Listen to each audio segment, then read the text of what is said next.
No sé si alguno de los miembros del público quiere hacer una primera pregunta, un comentario, reflexión, cualquier cuestión, secundaria, primaria. Alfredo.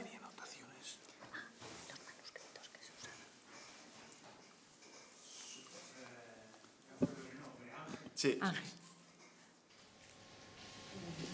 Supongo que me adelanto porque son 3 cronistas, 3 crónicas y en la exposición pues las figuras de los reyes encajan con esos modelos del Antiguo Testamento. Me parece muy lógico todo. Mi pregunta va, ¿hay diferencias entre los 3 cronistas? ¿Hay evolución entre los 3 cronistas? ¿Los 3 cronistas repiten exactamente los mismos temas, tópicos que nos has explicado también? ¿O eso vendrá más adelante? La verdad es que sí que repiten bastante de los modelos, sobre todo a partir de las fuentes que reciben, porque al fin y al cabo los 3 cronistas beben, por ejemplo, en su mayoría de la Crónica de España, de Jiménez López Vera. Eso. Entonces sí que reinterpretan estos tópicos, pero digamos que no los cambian. Y sobre todo el que los expone de manera más evidente y a un nivel mucho mayor es el del Príncipe de Viana, porque la crónica del Príncipe de Viana es la que se centra de manera directa en los monarcas navarros, ¿no? Las otras crónicas, como hemos expuesto, pues la primera tiene un carácter más introductorio, la segunda es la de García López de Roncesvalles, perdón, es un texto más administrativo, entonces no tienen un carácter de buscar una identidad, ¿no? De generar una imagen del rey navarro o de los reyes navarros según cada relato. Entonces sí que es verdad que donde más claramente se ve es en la crónica del Príncipe de Viana, sí.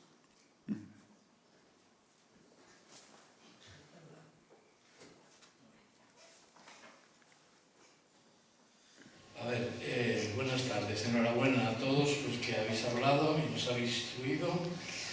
Estamos contentísimos con vuestras intervenciones. A ver, a José Mari, esos pinturas o esos cuadros que has comentado aquí han servido para algo o se han introducido o han jugado algún papel en las exposiciones sobre el Príncipe de Viana este año, tanto en Peñafiel como en Pamplona, etc. Esa es la pregunta. A José Fermín, ¿estás estudiando o crees que puedes estudiar junto a esa figura de Zozaya y de otros el asunto de los neocatólicos en Navarra? ¿Conoces alguna obra verdaderamente profunda, bien hecha, sobre el neocatolicismo navarro o estás intentando tú hacerlo? Creo que serías una de las personas más aptas para hacerlo. Y en cuanto a Mercedes Galán, ¿qué gala en obra de tu intervención? Te quería preguntar cuál fue la respuesta, si es que hiciste tú alguna propuesta o alguna protesta o algo parecido, y cuál fue la recepción a esa propuesta o a esa protesta tuya. Muchas gracias a los tres. Bueno, parece que hay para todos. Voy a empezar yo. A ver, no se han hecho exposiciones monográficas de estos asuntos. De Blanca, por supuesto, no. Tampoco hay material, seguramente, como para individualizar a Blanca, ¿no? Y del Príncipe de Viana tampoco. Con ocasión del centenario, el 600 aniversario del nacimiento, la localidad de Peñafiel hizo, bueno, lo habéis conocido por la prensa, a través de Juan Ramón Corpas, que ha estado ahí peleando mucho, unas conferencias, se dio un ambicioso programa de conferencias, Julia impartió una, y hicieron un par de exposiciones, una documental, materiales bibliográficos y demás, fantástica, en un claustro y tal, y otra en el museo que tienen de objetos artísticos. Lo que pasa que, bueno, llegaron hasta donde llegaron. Sí que había algunos cuadros, el del Museo de Córdoba estaba, había alguno más. De Navarra se llevó, bueno, un apunte que hay de Javier Ciga, de colección privada, que es una réplica del de Moreno Carbonero, que se hizo para el 5º centenario y tal, para un programa que luego no se llevó a efecto, ¿no? Y nada más. Yo lo que puedo decir es que se pidieron una serie de materiales al Gobierno de Navarra y parece ser que desde las altas instancias pues no estaban muy convencidos de hacerlo, por decirlo de forma diplomática. Ya que estoy aquí lo voy a decir de forma diplomática. Esa es la verdad. Luego lo podemos disfrazar como queramos, ¿no? Y hasta ahí llegó. Aquí en Navarra se hizo la microexposición del Archivo General de Navarra, magnífica, y luego en Olite pues hicieron alguna cosita a los medievales y esta serie de cosas. Y la Peña Pregón, sabes que, con gran esfuerzo editamos un volumen, muy especial para nosotros, pues sobre el Príncipe de Viana y sobre los eventos, con participación de algunas personas, pues firmas muy notables, que presentamos también en Peñafiel. Nos invitaron a presentarlo en Peñafiel con gran éxito. Pero nada más, es decir, no el 6º centenario, que hubiera sido una ocasión magnífica para que Navarra hubiera honrado la memoria del príncipe, o hubiéramos hablado de conflictos o de lo que fuera, de conflictos o de paces, que igual hay que hablar también ya de paces de una vez por todas, ¿no? Pues no tuvo ninguna repercusión, lamentablemente. Para el siglo que viene. ¿Quieres que hable? Con estos gobiernos ni para el siglo que viene ni para los 300 siglos posteriores. Porque no hay manera. No sé si porque sonaba monarquía, porque sonaba España, porque sonaba lo que fuera. Como me has puesto la muleta, hablo, yo no tengo problema. Pero esa es la verdad de este asunto. Seguimos en conflicto. Seguimos en conflicto. No se ha acabado. Esto del conflicto de 1500 no se ha acabado. Yo cuando recibí los asistentes al Congreso, las ponencias, dije, perfecto, claro, seguimos en el conflicto. ¿Quiénes están, los beomonteses o los agramonteses? Bueno, me voy a callar, perdón. Muchas gracias, don Víctor Manuel, por todo lo que ha dicho. Y sobre su pregunta, pues yo no conozco una obra solo sobre los neocatólicos en Navarra. Lo que sí hay son trabajos monográficos de Mata, por ejemplo, el tema de Francisco Villoslada, Navarro Villoslada. Yo me he metido con un personaje, Juan Canciomena Eirurzun, un hombre muy apasionante, lo he citado varias veces. Como yo he ido por libre, sin atarme a ninguna universidad, desgraciadamente, pues he tenido ocasión de bucear mucho. Entonces, pues uno se topa a veces con casos.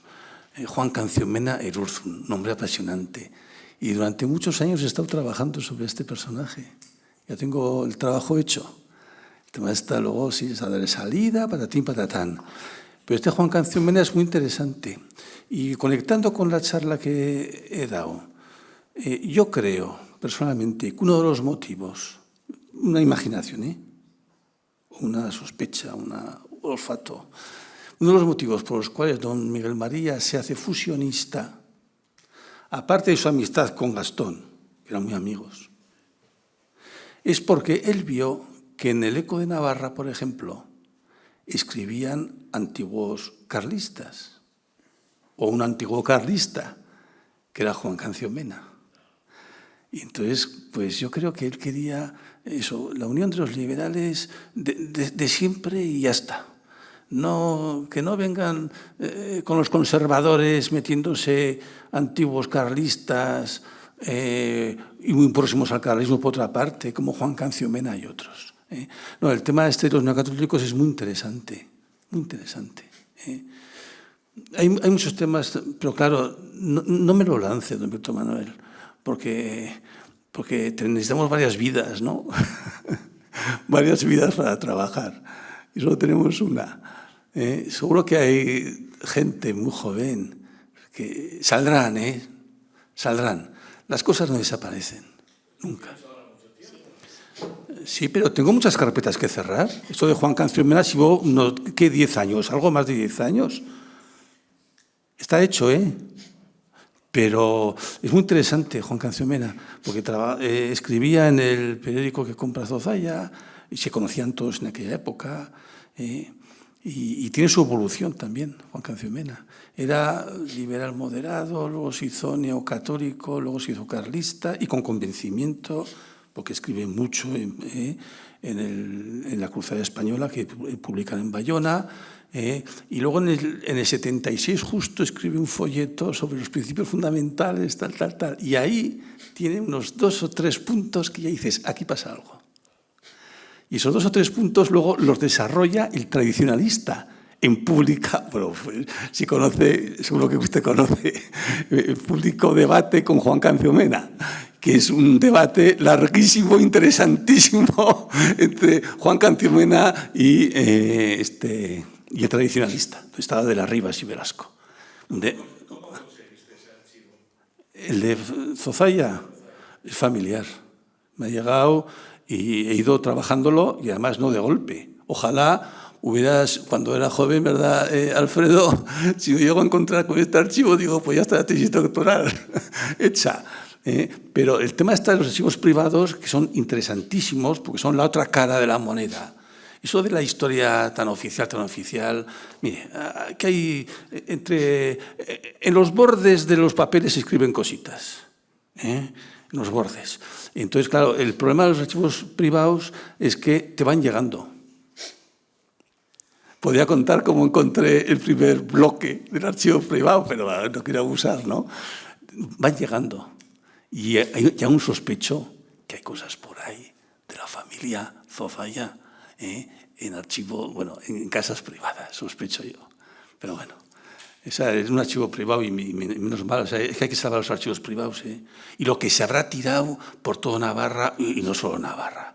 Santo Dios, uno se entera de cosas y dice, bueno, pues nada, tenemos una vida y hay que aprovecharla lo más posible y ya está. No se vengan detrás que arreen. Pero no, Juan Canción-Mena es muy interesante, está hecho, Está hecho. Bueno, yo muchas gracias por la pregunta. Voy a contestar muy brevemente. Sí presenté alegaciones y no solo esto, sí que hubo incluso algunos apoyos de parte de miembros de la Comisión Asesora de Derecho Civil de Navarro, que apoyaban también mi propuesta, pero pues temas políticos. Yo sinceramente, ¿qué pienso? Pues también en el fondo pues es desinformación, ¿no? Entonces, ¿qué se contestó?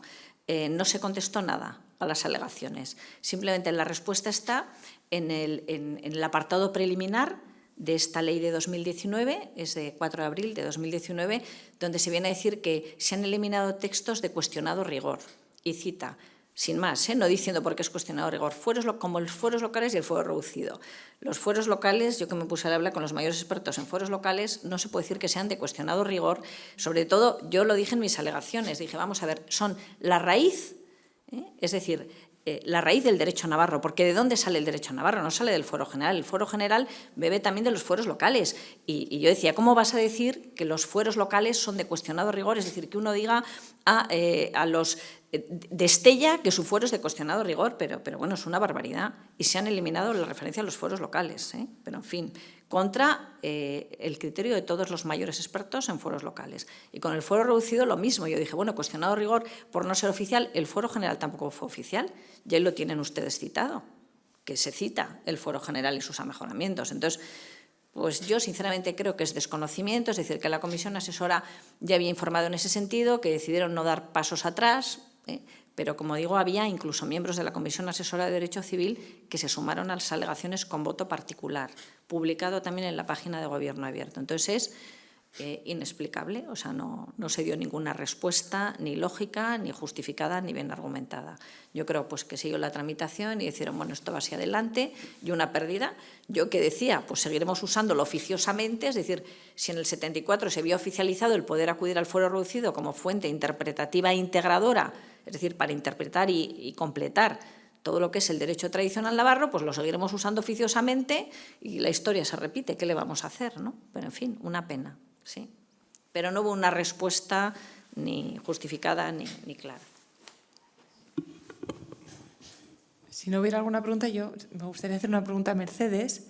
En esa carta anónima que se recuperó del ejemplar que acompañó para el rey al cardenal de Sigüenza, ¿cuál es el contenido? Si se ha estudiado, si... Sí, es un documento muy sencillito que lo que viene a decir es que se desaconseja, un miembro anónimo del Consejo Real desaconseja la aprobación del texto por afectar a la preeminencia del rey, de manera general. Luego, hace unos años publicó también Pilar Arregui, que encontró en el archivo de Salamanca 31 capítulos que pudieron justificar la no aprobación. Pero, como digo, realmente no, o sea, el trasfondo no lo justifica, ¿no? La propia Pilar Arregui hace en una publicación, un artículo que publicó hace 2 años en la Anuario Historia del Derecho en 2020, decía, bueno, esos 2 primeros capítulos, el que he mencionado de el perdón de los desterrados, bueno, ese capítulo y el siguiente justificarían la no aprobación. Y yo que lo hablé con ella le decía, de ninguna manera, porque el siguiente capítulo es la ley primera del Fuero General, que es la que se permite utilizar oficialmente. O sea, no, realmente no. Era más, pues tal vez lo que comentaba Alfredo esta mañana, ¿no? Esa sensación como de sospecha, de desconfianza, ¿no? Inmediata en esos años, ese sistema pues de desconfianza, de sospecha y sobre todo el no estar adecuadamente informado. Porque claro, llega un informe anónimo de un personaje anónimo y se toma más en serio que ponerse a analizar realmente cuál es el contenido del texto, ¿no? Es como lo que nos pasa en la actualidad, decir, cuestionado rigor, pues cualquiera que tenga que decidir esto porque la ley se votó en el Parlamento, que diga realmente se ha cuestionado rigor.